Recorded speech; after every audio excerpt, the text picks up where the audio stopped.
அனைவருக்கும் வணக்கம். நம்ம டெய்லியும் டிஎன்ஏல முக்கியமான செய்திகள பத்தி பார்த்துட்டு இருக்கோம். இன்னைக்கு என்ன செய்தி இருக்கு அப்படின்னு பார்த்தீங்கன்னா, தூய்மை இயக்கத்த பத்தி குடுத்திருக்காங்க. தமிழ்நாட்ட பொறுத்தவரைக்கும் பார்த்தீங்கன்னா, இந்த திடக்கழிவு மேலாண்மையில நெறைய சிக்கல்கள் இருக்கு.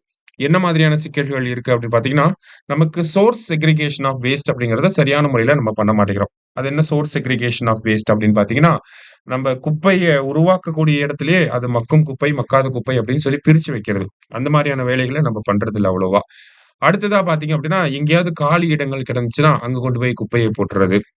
அதே மாரி அர்பனைசேஷன் அப்படிங்கிறது அதிகமாயிட்டே இருக்கனால, புதுசு புதுசா குடியிருப்புகள் வந்துட்டே இருக்கு. அந்த குடியிருப்புகளுக்கு அனுப்பக்கூடிய அளவுக்கு தமிழக அரசாங்கத்துக்கிட்டயும் பார்த்தீங்கன்னா, தூய்மை பணியாளர்கள் குறைவாக தான் இருக்காங்க. சரிங்களா?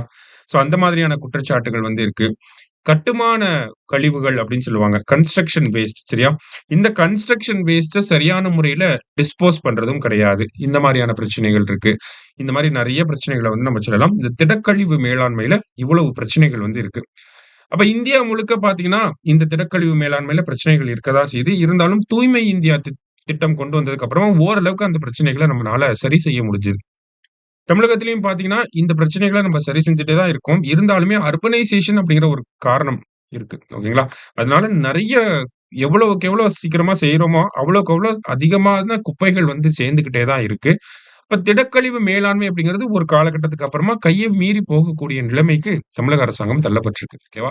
அப்ப அதுக்காக பிரத்யேகமா இப்போ ஒரு திட்டத்த நம்ம கொண்டு வரப்போறோம். அதுக்கு பேரு தான் தூய்மை இயக்கம் அப்படிங்கிறது. தமிழகத்தோட சட்டப்பேரவையில இந்த தூய்மை இயக்கத்த பத்தின அறிவிப்ப நம்மளுடைய துணை முதல்வர் வெளியிட்டிருக்காரு. திடக்கழிவு மேலாண்மைக்காக தூய்மை இயக்கம் அப்படிங்கிறது தமிழகத்துல கூடிய விரைவில தொடங்க போறோம் அப்படிங்கிறத சொல்லியிருக்காங்க. இதற்காக முதல்வர் தலைமையில ஒரு 20 பேர் கொண்ட குழுவ நாங்க உருவாக்க போறோம்.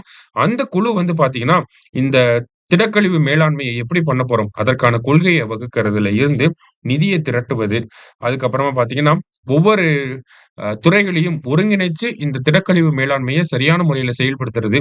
இந்த மாதிரியான செயல்பாடுகள் எல்லாத்தையுமே இந்த தூய்மை இயக்கத்துக்கு கீழ அமையக்கூடிய முதல்வர் தலைமையில அமையக்கூடிய இந்த குழு பார்க்க போகுது அப்படிங்கிறத சொல்லியிருக்காங்க. இவங்க ஓவராலா ஒரு கண்காணிப்பு மானிட்டரிங் பண்ணுவாங்க. மாவட்டத்துக்குள்ள, மாநிலத்துக்குள்ள பார்த்தீங்க அப்படின்னா, தலைமைச் செயலர் தலைமையில ஓகேங்களா, சீஃப் செக்ரட்டரி தலைமையில ஒரு 11 பேர் கொண்ட குழு பார்த்தீங்கன்னா, செயற்குழுவா செயல்பட போறாங்க. இம்ப்ளிமெண்டேஷன் சரியான முறையில இருக்கா அப்படிங்கிறத கிரவுண்ட் ரியாலிட்டி செக் பண்ணக்கூடிய ஆட்களாக இருப்பாங்க. அதே மாரி மாவட்ட அளவிலும், வட்டார அளவிலும் இந்த மாரியான குழுக்கள் மாவட்ட ஆட்சியர் தலைமையில உருவாக்க போறோம் அப்படிங்கிறத சொல்லியிருக்காங்க. மத்திய அரசாங்கத்தோட தூய்மை இந்தியா திட்டத்துக்கு கீழ சரியான சரி. நெறைய ஒரு பாசிட்டிவ்ஸ் இருக்கும். ஓகேங்களா?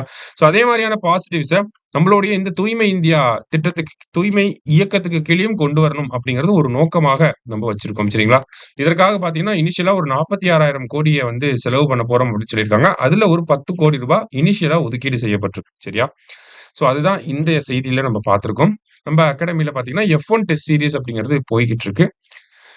F1 டெஸ்ட் சீரிஸ்ல ஜாயின் பண்ணணும். குரூப் 1க்கான F1 டெஸ்ட் சீரிஸ் சரிங்களா? இதுல ஜாயின் பண்ணணும்னு நெனைக்கிறவங்க, அ ஆன்லைன்ல ஜாயின் பண்ணணும்னா சுரேஷ் பாடசாலைக்கு கால் பண்ணி நீங்க ஜாயின் பண்ணிக்கலாம். ஆஃப்லைன்ல ஜாயின் பண்ணணும்னு நெனைக்கிறீங்கன்னா, நம்மளோட பிரான்ச்சஸ்க்கு கான்டாக்ட் பண்ணிக்கோங்க. சரியா? நன்றி. சுரேஷ் IAS அகாடமி வெற்றியின் முகவரி.